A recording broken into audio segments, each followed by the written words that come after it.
How many of you have been to the Statue of Liberty? Lots of you.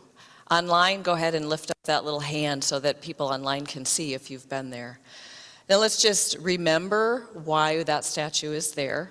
We know it was a gift from France, right? And it was to celebrate a number of things. It was to celebrate our centennial in 1876. It was a gift that celebrated the friendship between France and the United States. And it was also a celebration of abolition of slavery, because Lady Liberty, as she's taking a step forward, is striding on a broken shackle and chain.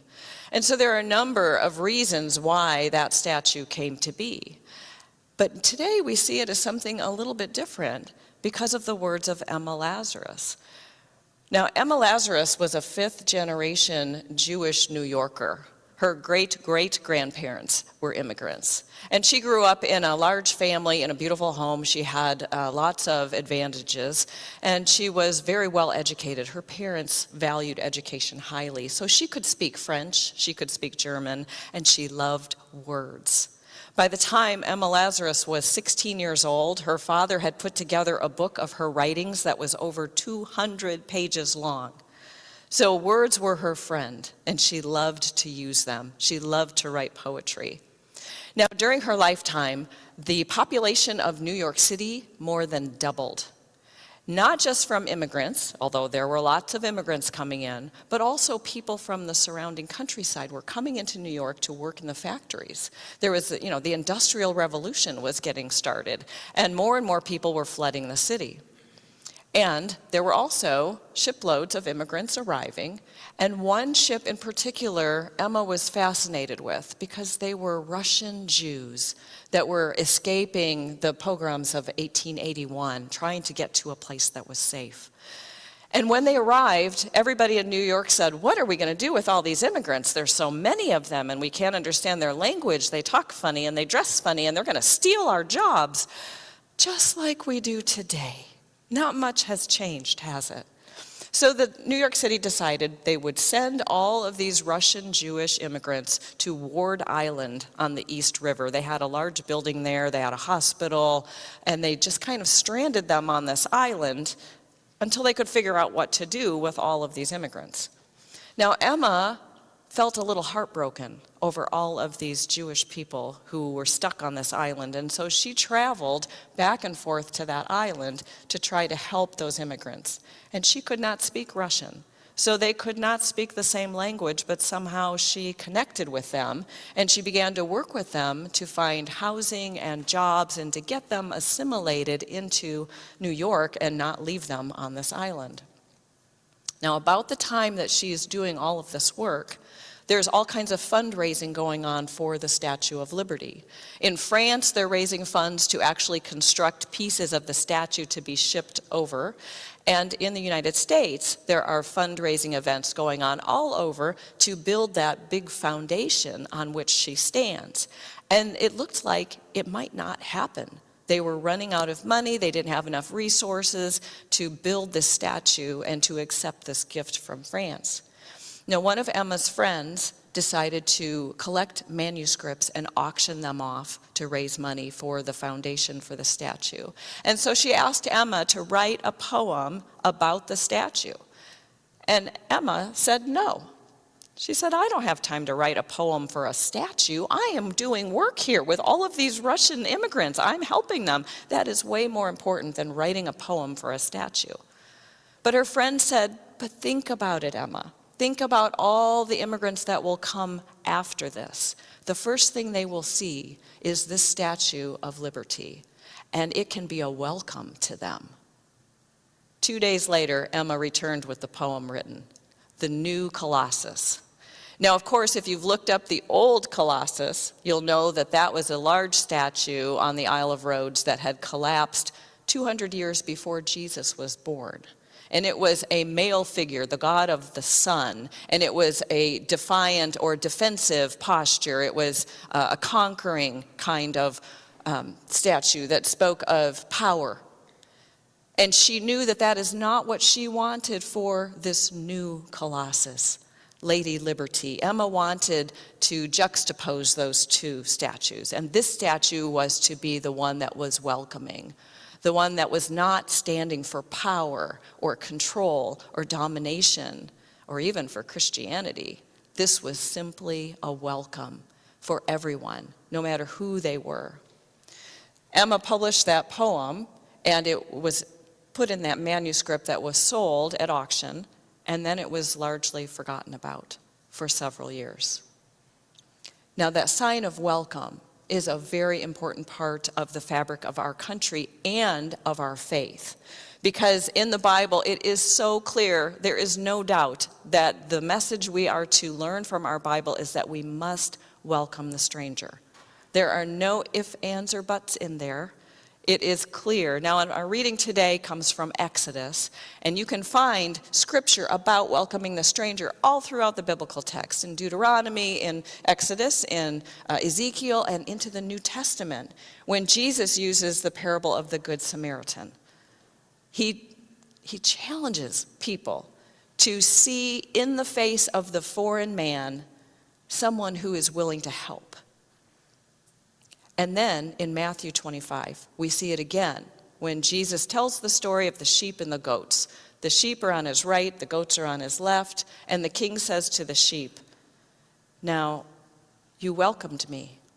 When I was a stranger, you welcomed me, and you will now reap the reward." And they said, "When did we ever see you as a stranger? When did we welcome you?" And Jesus said, or the king said, "Whenever you welcome the least of these, you welcomed me." And it continues throughout the New Testament as well, this idea of welcome. Now in Exodus, it's a fascinating book to study. When I was in seminary, one of the first questions my Bible professor said was, "What is the main theme of the Hebrew Bible?" Exodus. It is the idea that we were slaves. We cried out to God. God heard our cry, and God set us free. God delivered us. That is the identity of the Jewish people, and that is one of the main themes, if not the main theme, of the Hebrew Scriptures. And so in this book of Exodus, we can actually almost divide it in half. From chapter 1 to chapter 19, we have the actual Exodus. We have the plagues on Egypt and the people actually leaving the country that they have called home for hundreds of years, and going into a new place, being led by Moses into the desert. And then at chapter 20, 21, 22, they are at Mount Sinai.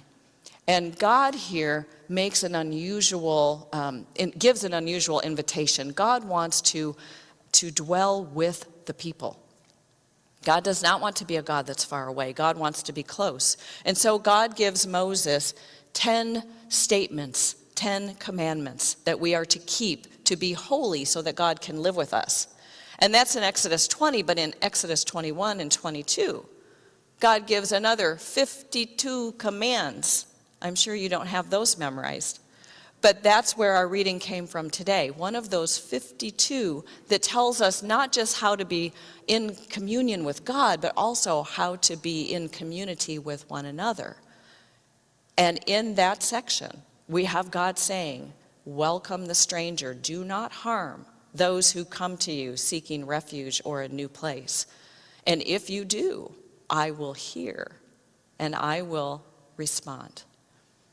And it's a bit of a warning, but it's all about having God's presence living with us so that the people could be a holy priesthood. They could be the hands and feet of God in the world. They could show the nations how to love one another.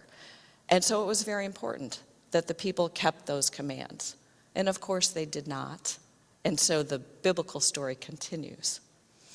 Now, if it is so much a part of our Bible to welcome the immigrant, to welcome the stranger, to help them, why do we have so much trouble doing that? Why is our entire nation divided over the issue of our border? How can a Christian who has read their Bible decide to deport people who are only coming here for asylum? And I just want to point out, there's a difference between an immigrant and a refugee. An immigrant arrives with their papers. They've paid for their plane ticket. They have their visa ready. They've already done all the applications. A refugee gets across the line because they're running for their life and they don't have papers. And they aren't going to be expected to have papers according to the laws of the United States. We have put laws in place to protect those who seek asylum. And for us now to demand that they have papers breaks our own law. So let's go back to our question. Why do we struggle to welcome the immigrant? I think there's two answers to that question, and one is very long and one's very short, so we're going to hit the long one first, and that is misinformation. I think there's a lot of misinformation about immigrants. So does anybody want to take a guess at how many undocumented immigrants we have in the United States today? Anybody? Just throw out a number. Any guesses? No guesses? 10 million, maybe 11 million. It's hard to count them, right? Because we don't know for sure where they all are. 10 to 11 million undocumented immigrants in the United States today. Now, what's our population? Anybody want to take a stab at that? It's 340 million as of last time I checked. So 340 million, and we're looking at 10 to 11 million. It's less than 3%. All of this uprising, all of this commotion over less than 3% of the people in our country. Now, of that 10 to 11% of undocumented people, more than half have been in this country for more than 10 years. They are working in your restaurants, they are building your houses, they are laying your concrete for your patios, they are working at the restaurant and at the factory and at the gas station and wherever else. They are working, they are contributing members of society. They have gotten married, they might have bought a house. You can do that. So they are part of our community and have been for a long time. And for one of those folks in a family, I think there's 4 million children in the United States who have at least one undocumented parent.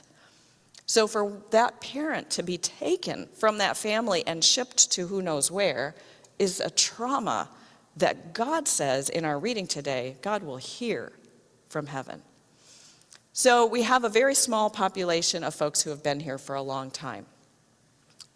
Now, the second thing that we hear about these folks is that they are coming for our jobs. Now, in the last 4 years, we've added something like 15 million jobs. Half of those jobs have gone to citizens. Half of them have gone to immigrants and undocumented immigrants. We would not have those jobs being added if it weren't for the immigrants coming in. I don't know about Jackson area, but where I live, every factory has a help wanted sign. The post office runs job fairs all the time. Every store, every restaurant needs servers and waiters and dishwashers and bus people, all of it. The school system is advertising constantly. Everybody needs workers. So I don't think it's fair to say that the few jobs that our immigrants and undocumented immigrants are taking is hurting us. In fact, it's helping us. Because like most Americans who live from paycheck to paycheck, as soon as you get your check in your hand, what do you do with it? You pay bills, you buy groceries, you get what your kids need. If there's anything left over, you might have a treat.